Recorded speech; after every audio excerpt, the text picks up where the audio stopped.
Malegaon bomb blast में जितने भी आरोपी थे उनको कोर्ट ने रिहा कर दिया है। इसी को लेकर हम बात करेंगे भाजपा से कद्दावर नेता संगीत सोम से।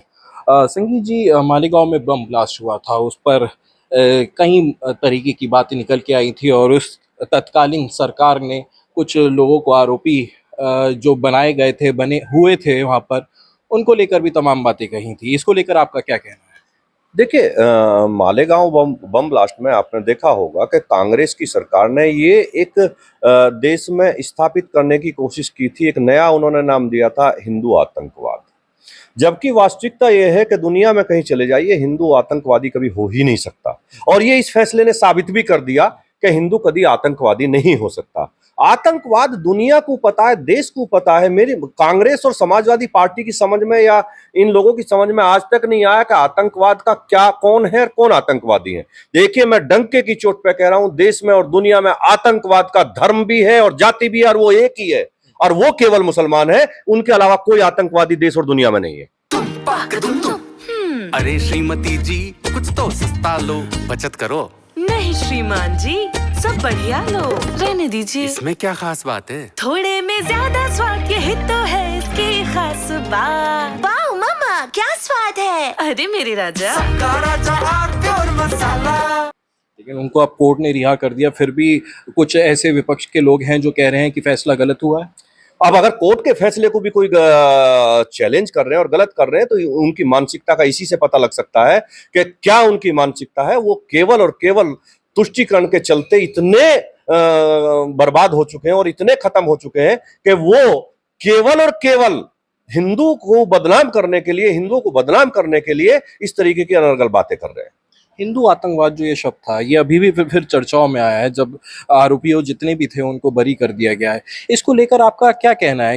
देखिए, आपने देखा होगा वहां बहुत से लोगों ने, अभी आपने, मैं मीडिया में भी देख रहा था, बयान दिए हैं कि हम पे कांग्रेस के लोगों का था, अधिकारियों का कुछ का दबाव था कि आप मोहन भागवत जी को फंसाइए, आप मोदी जी को फंसाइए। आप इस तरीके के लोग, जितने ये लोग थे कि जो हिंदुत्व की बात रखने वाले लोग थे, हिंदुत्व की बात करने वाले लोग थे, उन्हें फंसा के केवल और केवल वो हिंदू आतंकवाद का जो एक नारा देना चाहते थे देश और दुनिया में, वो कांग्रेस सफल नहीं हो पाई। अब कांग्रेस के मुंह पे लोगों ने कालिक पूतनी चाहिए कि आप देखिए कि हिंदू कभी आतंकवादी नहीं हो सकता। और मैं फिर कह रहा हूं, आतंकवाद का धर्म भी है और जाति भी है, और वो एक ही है। वो सब जानते हैं और पूरी दुनिया जानती है। कौन है? आप भी जानते हैं, मैंने अभी बताया ना। केवल पूरी दुनिया में अगर कहीं आप जाएंगे तो मुसलमान पकड़ा जाता है आतंकवाद में, और कोई नहीं पकड़ा जाता। अच्छा, मुख्यमंत्री योगी आदित्यनाथ मेरठ आए तो उन्होंने भी ये बात कही, जैसे कि आप कांग्रेस को लेकर कह रहे हैं, उन्होंने भी कहा कि कांग्रेस को माफी मांगनी चाहिए कि उन्होंने आतंकवाद को पनाह दी है और उनको फैलाया। देखिए, कांग्रेस माफी तो मांगेगी ही, आज नहीं तो कल कांग्रेस माफी मांगेगी ही, लेकिन देश की जनता उन्हें कभी माफ नहीं करेगी। जो उन्होंने देश के साथ कुकर्म किया, जो देश के साथ उन्होंने गद्दारी की है, कांग्रेस को कभी माफ नहीं किया जा सकता। कांग्रेस का लगाव अगर कहीं है, केवल पाकिस्तान से है, केवल चाइना से है। उनका देश से कोई लगाव नहीं है। वे देशद्रोही लोग हैं, उनका कोई देश से लगाव नहीं है। आपको क्या लगता है कि उनको इस सब चीजों से क्या फायदा होता है? केवल तुष्टीकरण और मुस्लिम वोट बैंक। उन्हें केवल मुस्लिम वोट बैंक चाहिए। देश चाहे भाड़ में जाए, देश चाहे गड्ढे में जाए, उन्हें इससे कोई मतलब नहीं। समाजवादी पार्टी भी है प्रदेश में, और अभी जब सत्र चल रहा था उन्होंने भी आवाज उठाई और उन्होंने कहा कि हमें पाकिस्तान से, जो अखिलेश यादव ने बात करी कि हमें पाकिस्तान से खतरा नहीं है, चीन से ज्यादा खतरा है। देखिए, अखिलेश यादव से ये पूछना चाहिए कि आप अगर इतना ही पाकिस्तान प्रेम है तो वहीं से जाकर चुनाव लड़ लीजिए ना। क्योंकि अब उत्तर प्रदेश में तो आप मुख्यमंत्री बन नहीं सकते। हो सकता है इतने प्रेम में पाकिस्तान में जाकर आप कहीं कोई सी स्टेट के मुख्यमंत्री बन जाएं। अखिलेश जी का पाकिस्तान प्रेम हमेशा से छलकता है, और वो पाकिस्तान प्रेम में इतने अंधे हो गए हैं, वो इतने अंधे हो गए हैं कि वो घर की इज्जत तक भूल गए हैं। जिस तरीके के एक 2 टके के मौलाना ने उनकी पत्नी पर टिप्पणी की, हम कहते हैं, हम उत्तर प्रदेश के लोग कहते हैं, महिलाओं का सम्मान, अखिलेश जी, अगर आप घर की महिलाओं का सम्मान नहीं बचा सकते और अगर टिप्पणी करने वाले पर आज तक आपने मुकदमा नहीं कराया, तो शर्म की बात है। आप किसी भी कीमत पे इस प्रदेश में रहने लायक नहीं है। आपको क्या लगता है कि अपनी धर्मपत्नी के ऊपर कोई टिप्पणी होती है तो उनका कोई बयान क्यों नहीं आया उसको लेकर? केवल मुस्लिम प्रेम, केवल मुस्लिमों का vote.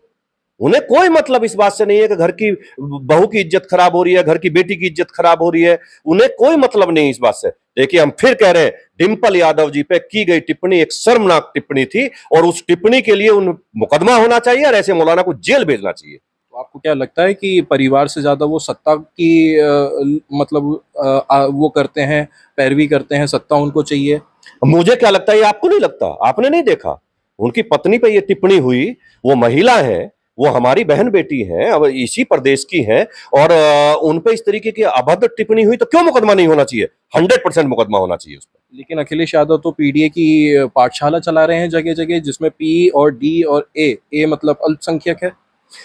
Pakistan development authority, PDA का मतलब है पाकिस्तान डेवलपमेंट अथॉरिटी। मैं पहले भी बता चुका हूं और आज फिर बता रहा हूं, पीडीए का और कोई मतलब नहीं है। पीडीए का मतलब है पाकिस्तान डेवलपमेंट अथॉरिटी, और अखिलेश यादव पाकिस्तान डेवलपमेंट अथॉरिटी हिंदुस्तान में चलाना चाहते हैं।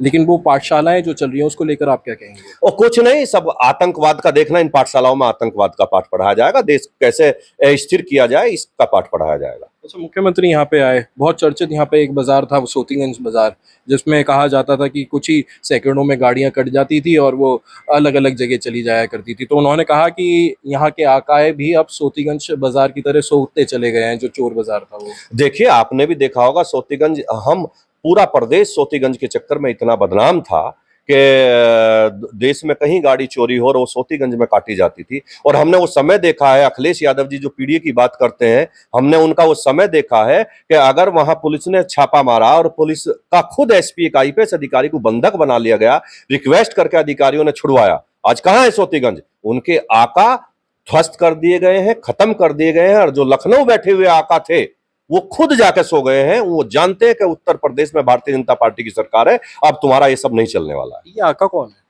अरे आप जानते हैं, मेरे से क्यों बार बार? अखिलेश यादव उनके आका हैं, मैं क्लियर नाम ले रहा हूं ना।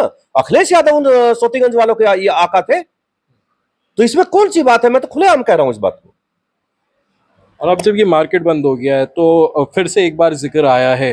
पिछले जब चुनाव थे तो फिर से सोतीगंज का जिक्र किया था, और अब फिर से जब चुनाव आने वाले हैं सोतीगंज का जिक्र करा है। क्या आपको लगता है कि ये बहुत अच्छा फायदेमंद चीज होने वाली है, स्टंट होने वाला है पॉलिटिकली, अगर देखा जाए आने वाले चुनावों के लिए? ये कोई स्टंट नहीं है। हम प्रदेश के लोगों को ये बताना चाहते हैं और बता रहे हैं कि फिर से कोई सोतीगंज ना खुले, इसकी तैयारी रखनी है। मैसेज क्लियर किसको दे रहे हैं आप? क्लियर मैसेज प्रदेश की जनता को दे रहे हैं, प्रदेश की जनता के लिए। बहुत बहुत शुक्रिया बात करने के लिए। ये थे हमारे साथ संगीत सोम, जिन्होंने साफ तौर पर अखिलेश यादव और कांग्रेस पर टारगेट किया है। आतंकवादियों को लेकर कहा है कि कांग्रेस को माफ़ी मांगनी चाहिए, और अखिलेश यादव की पीडीए जो पाठशाला चल रही है उसको लेकर कहा है कि उसमें सिर्फ और सिर्फ आतंकियों की ट्रेनिंग दी जाती है। अनमोल शर्मा, TV9 उत्तर प्रदेश, मेरठ। अरे श्रीमती जी, कुछ तो सस्ता लो, बचत करो। नहीं श्रीमान जी, सब बढ़िया लो, रहने दीजिए। इसमें क्या खास बात है? थोड़े में ज्यादा स्वाद, यही तो है इसकी खास बात। वाह मामा, क्या स्वाद है। अरे मेरे राजा, राजा और प्योर मसाला।